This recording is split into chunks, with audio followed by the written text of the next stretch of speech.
Book lover society में आपका स्वागत है। आज हम बात कर रहे हैं एक ऐसी किताब की जो आपको अपने दिमाग के छुपे हुए बायसेस और सोच के गलत फहमियों के बारे में सोचने पर मजबूर कर देगी। डेविड मैक्रैनी की किताब you are not so smart एक आई ओपनर है जो बताती है कि हम अपने डिसीजंस को जितना लॉजिकल समझते हैं, असल में उनका सच कुछ और ही होता है। तो चलिए इस किताब के आइडियाज और इंसाइट्स को एक्सप्लोर करते हैं। क्या आप हकीकत में उतने स्मार्ट हैं जितना आप खुद को समझते हैं? क्या आप अपने बिहेवियर की असली वजहें जानते हैं? क्या आप अपने और दूसरों के बिहेवियर के पीछे छिपी वजहें जानना चाहते हैं? क्या आप इंसानी साइकोलॉजी को करीब से जानना चाहते हैं? अगर इन सवालों का जवाब हाँ है तो फिर ये वीडियो आपके लिए है। इस किश्त में हमारा फोकस सबकॉन्शियस माइंड और मुख्तलिफ साइकोलॉजिकल इफेक्ट्स पर होगा जो आपको ह्यूमन साइकोलॉजी के उन पहलुओं को जानने में मदद करेगा जिन्हें जानना जरूरी है। तो आइए शुरू करते हैं। छुपी हुई ताकत, हमारे फैसलों और बिहेवियर पर अनकॉन्शियस माइंड का असर।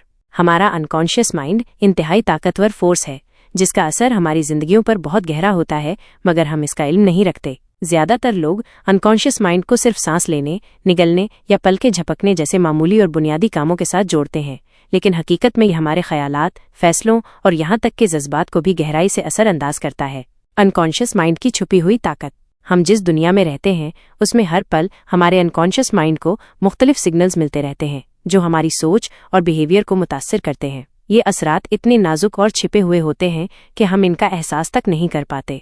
इसको समझने के लिए रिसर्चर्स ने एक दिलचस्प एक्सपेरिमेंट किया। एक्सपेरिमेंट में पार्टिसिपेंट से कहा गया कि वो कोई ऐसा लम्हा याद करें जब उन्होंने कोई गुनाह किया था और वो उस बारे में कैसा महसूस करते थे। फिर उनमें से कुछ लोगों को अपने हाथ धोने का मौका दिया गया और बाद में उन सभी से पूछा गया कि क्या वो किसी ग्रेजुएट स्टूडेंट की मदद के लिए तैयार होंगे। जिन लोगों ने अपने हाथ धोए उनमें से सिर्फ 41% ने मदद देने की पेशकश की, जबकि जिन लोगों ने हाथ नहीं धोए उनमें से 74% ने मदद करने का वादा किया।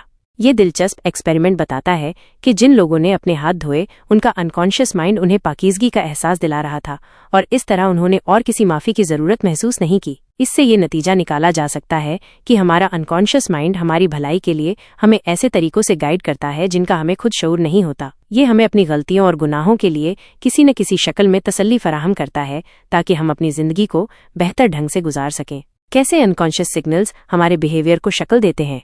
एक और दिलचस्प रिसर्च में पार्टिसिपेंट्स को एक ऐसा खेल खेलने के लिए कहा गया जिसमें वो पैसा जीत सकते थे। कुछ पार्टिसिपेंट्स को बिजनेस से रिलेटेड तस्वीरें दिखाई गईं, जबकि दूसरों को गैर जानिबदार तस्वीरें यानी बिजनेस से अलग तस्वीरें दी गईं। इसके बाद जब वो खेलने लगे तो जो लोग बिजनेस से रिलेटेड तस्वीरें देख चुके थे वो पैसा रखने में ज्यादा दिलचस्पी रखते थे और इसे अपने पास रखना चाहते थे। दूसरी जानिब जो लोग गैर जानिबदार तस्वीरें देख चुके थे वो पैसों को ज्यादा इंसाफ के साथ बांट रहे थे।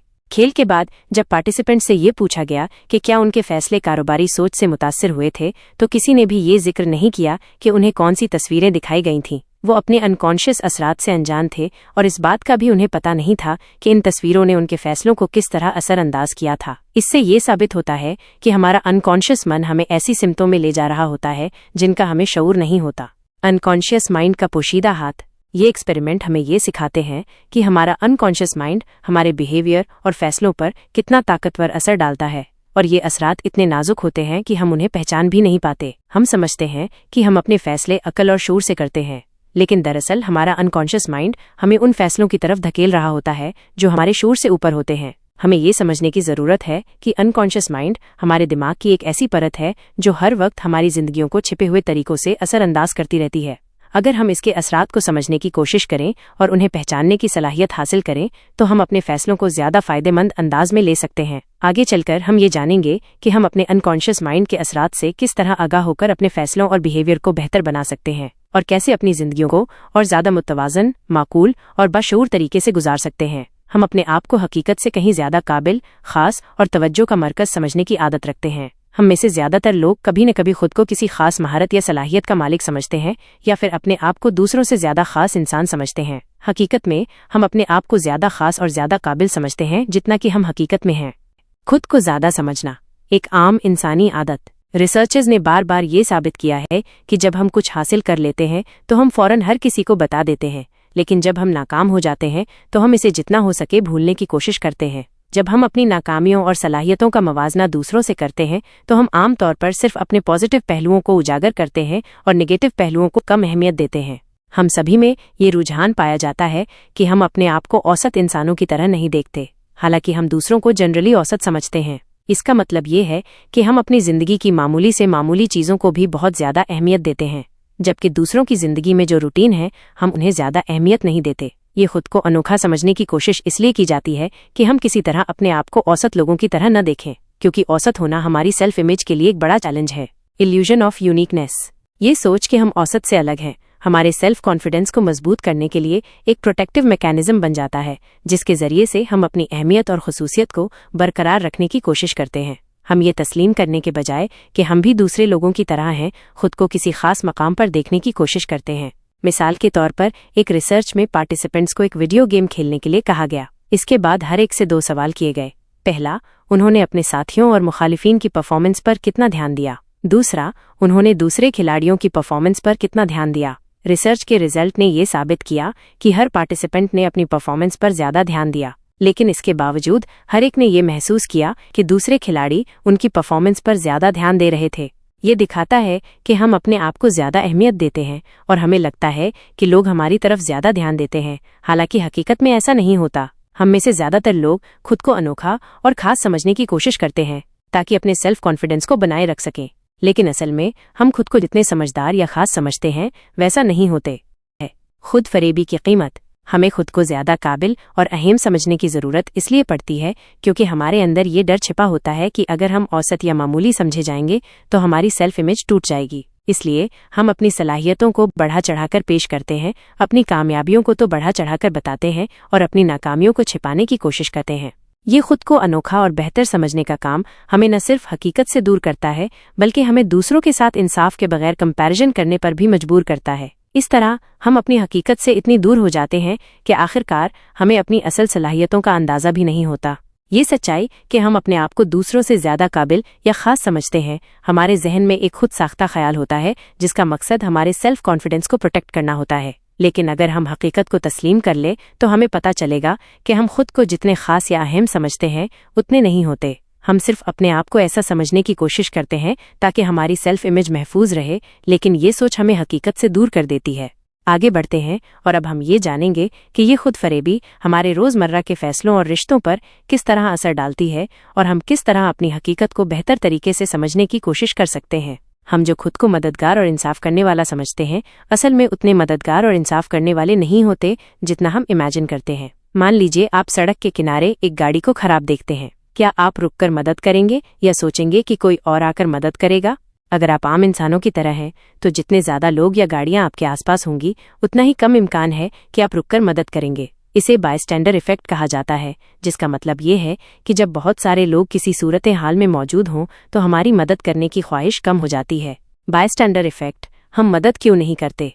एक अफसोसनाक मिसाल इस हकीकत की किटी जेनोवेज का मामला है, जो न्यूयॉर्क के एक पार्किंग लॉट में 30 मिनट तक चाकू के हमले का शिकार हुई, जबकि 38 गवाह उसकी मदद करने के बजाय चुप रहे और उसकी मदद के लिए कोई आगे नहीं बढ़ा। हालांकि इस कहानी को मीडिया की तरफ से कुछ मुबालगा आराई समझा गया, मगर इसने साइकोलॉजिस्ट्स की दिलचस्पी को बढ़ाया और इस पर और ज्यादा रिसर्च किया गया। रिसर्च ने यह साबित किया कि जितने ज्यादा लोग किसी इमरजेंसी में गवाह बने हों, उतना ही कम इम्कान होता है कि कोई उनकी मदद करेगा। ये सुनना कुछ अजीब लग सकता है, मगर सच ये है कि अगर आपकी गाड़ी खराब हो जाए तो आपको एक गांव की सड़क पर ज्यादा मदद मिलेगी, बजाय इसके कि आप शहर के मसरूफ इलाके में हों।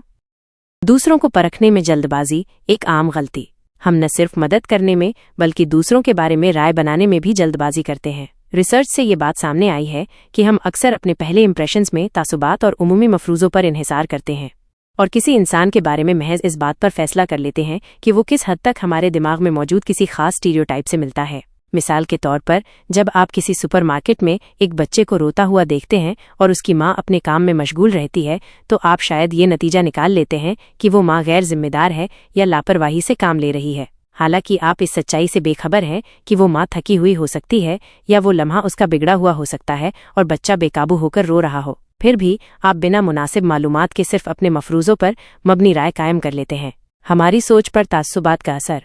ये इंसानी फितरत है कि हम दूसरों के बारे में फ़ौरन फैसले कर लेते हैं, खासकर जब हमारे पास पूरी मालूमात नहीं होती। इसका एक और पहलू ये है कि हम अपने फौरी फैसलों में अपने तासुबात को जगह देते हैं, जिसकी वजह से हमें लोगों के बारे में गलत तासुरात मिलते हैं। इस तरह हम अपने ख्यालों को उस इंसान की पूरी तस्वीर से कहीं ज्यादा मुख्तसर और सतही अंदाज में देखते हैं। मदद और फैसले में हमारी गलत फहमियाँ। हम जितना खुद को मददगार और इंसाफ पसंद समझते हैं, हकीकत में हम उतने नहीं होते हैं। हम दूसरों की मदद करने में मुहतात और गैर मुखलिस होते हैं, खासकर जब गवाह मौजूद हों और दूसरों के बारे में जल्दबाजी में और आमतौर पर गलत राय बना लेते हैं। ये सभी बिहेवियर हमारे शऊर से परे होते हैं और हम इन्हें बिना सोचे समझे करते हैं। अगर हम इन सच्चाइयों को समझें तो शायद हम अपने बिहेवियर और नज़रिए में सुधार ला सकें और अपने फैसलों में ज़्यादा हसास और हमदर्द बन सकें।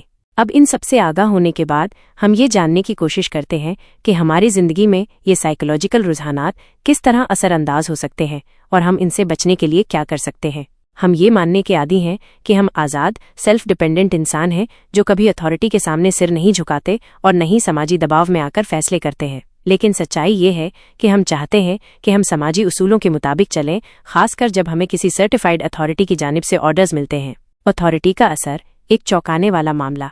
मान लीजिए आप एक फास्ट फूड रेस्तरां में काम कर रहे हैं और एक दिन आपको फ़ोन आता है जिसमें एक आदमी खुद को पुलिस ऑफिसर बताता है और कहता है कि एक एम्प्लॉय ने क्राइम किया है। वो आपसे कहता है कि आप उस एम्प्लॉय को नंगा करके उसकी जिस्मानी तफसीलात को बताएं और छुएं। जैसे जैसे उसके ऑर्डर ज़्यादा अजीब और फिजिकल नेचर के होते गए, वैसे वैसे आपका दिमाग उनके असर को कबूल करता गया और आप उनको पूरी तरह से फॉलो करते हैं। और ये सब इसलिए होता है क्योंकि वो आदमी खुद को एक अथॉरिटी के रूप में पेश करता है जिसकी बात को हम बिना किसी सवाल के मान लेते हैं। ये अजीब सी हालत डेविड स्टुअर्ट ने बनाई, जिसने 4 साल के दौरान 70 से ज़्यादा फ़ोन कॉल किए और रेस्तरां के एम्प्लॉइज़ को उनके बेतुके और नापसंदीदा ऑर्डर्स पर अमल करने के लिए मजबूर किया। इस पूरे वाक़ये का दिल दहला देने वाला पहलू ये है कि एम्प्लॉइज़ ने इतने अजीब और गैर अखलाकी दरख्वास्त के बावजूद उसकी बातों पर अमल किया, सिर्फ इस वजह से कि उन्होंने खुद को एक अथॉरिटी की हस्ती समझा। मिलग्राम एक्सपेरिमेंट, अखलाकियात के बावजूद हुक्म मानने का बिहेवियर। अगर आप सोचते हैं कि आप इस तरह के अखलाकी दबाव का सामना नहीं करेंगे तो शायद आपको एक मशहूर एक्सपेरिमेंट स्टेनली मिलग्राम के बारे में जानकर हैरानी होगी। मिलग्राम ने एक एक्सपेरिमेंट किया जिसमें एक आदमी को दूसरे कमरे में बैठे किसी आदमी को बिजली के झटके देने का हुक्म दिया गया था। हर गलत जवाब के साथ बिजली के करंट का वोल्टेज बढ़ता जाता था और इसके साथ साथ वो आदमी दूसरे कमरे में बैठा झूठा आदमी दर्द से चिल्लाता रहता था। मिलग्राम के प्रयोग का मकसद लोगों को ये जांचना था कि क्या वो किसी अथॉरिटी के हुक्म पर इंसानियत के बुनियादी उसूलों को नज़रअंदाज करेंगे। एक्सपेरिमेंट में एक साइंटिस्ट लैब कोट में मौजूद था और उसने ये ऑर्डर्स दिए थे। जब एक्सपेरिमेंटर ने देखा कि दूसरी तरफ बैठा आदमी दर्द से पुकार रहा है और उन्हें लग रहा था कि ये काम दर्दनाक है, तो अक्सर अफराद ने साइंटिस्ट से दरखास्त की कि वो इस अमल को रोके। मगर जब साइंटिस्ट ने कहा कि इस अमल को जारी रखें तो 65% अफराद ने इस बात को मंजूर किया और इतने ज़्यादा वोल्टेज पर झटके देने में हिचकिचाहट महसूस नहीं की कि वो समझते थे कि इससे आदमी की फौरन मौत हो जाएगी। अथॉरिटी की पैरवी, एक पोशीदा ताकत। ये एक्सपेरिमेंट हमें ये बताता है कि हालांकि हम खुद को आज़ाद और सेल्फ डिपेंडेंट समझते हैं, अथॉरिटी के असर में आकर हम अपनी वैल्यू और अखलाकी उसूलों को भी नज़रअंदाज कर देते हैं। ये हमें ये सोचने पर मजबूर करता है कि हम किस हद तक अथॉरिटी की ताकत को पहचानते हैं और उसके असर में आकर किस तरह अपनी मर्जी को तर्क कर देते हैं। अथॉरिटी हमारे अमल को क्यों तश्कील देती हैं।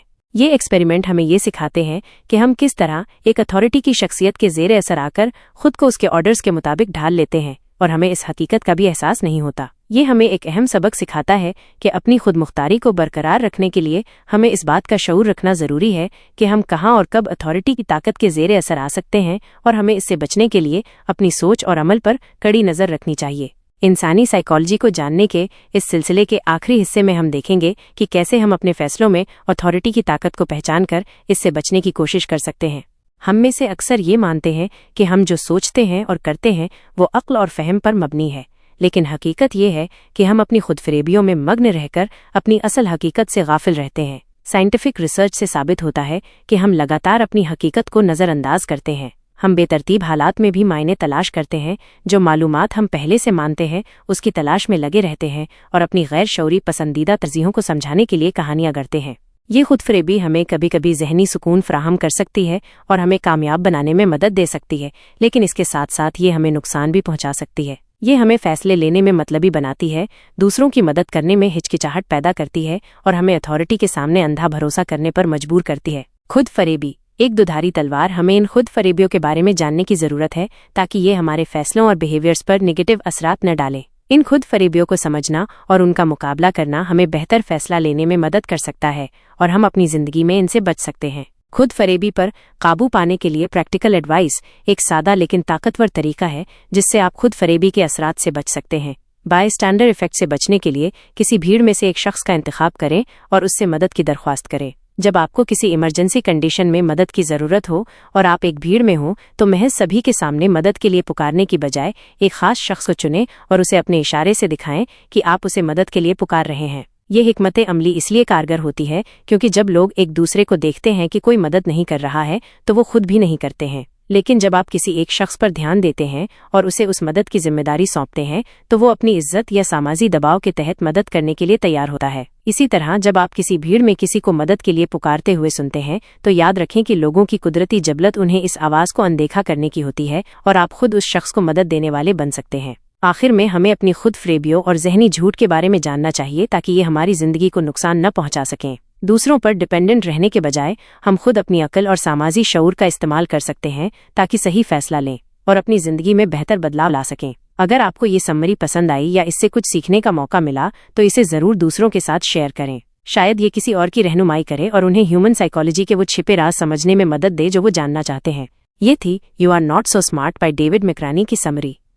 अगर आपको ये वीडियो पसंद आई हो तो बुक लवर सोसाइटी को सब्सक्राइब करना ना भूलें। हर हफ्ते हम आपको ऐसी ही बुक्स के नए आइडियाज़ और सेल्फ इम्प्रूवमेंट टिप्स के साथ इंस्पायर करते रहेंगे। अपनी जिंदगी को और बेहतर बनाने के लिए हमारे साथ जुड़े रहिए। मिलते हैं अगले वीडियो में एक और इंटरेस्टिंग किताब के साथ। तब तक के लिए खुश रहिए और अपने गोल्स की तरफ बढ़े चलिए।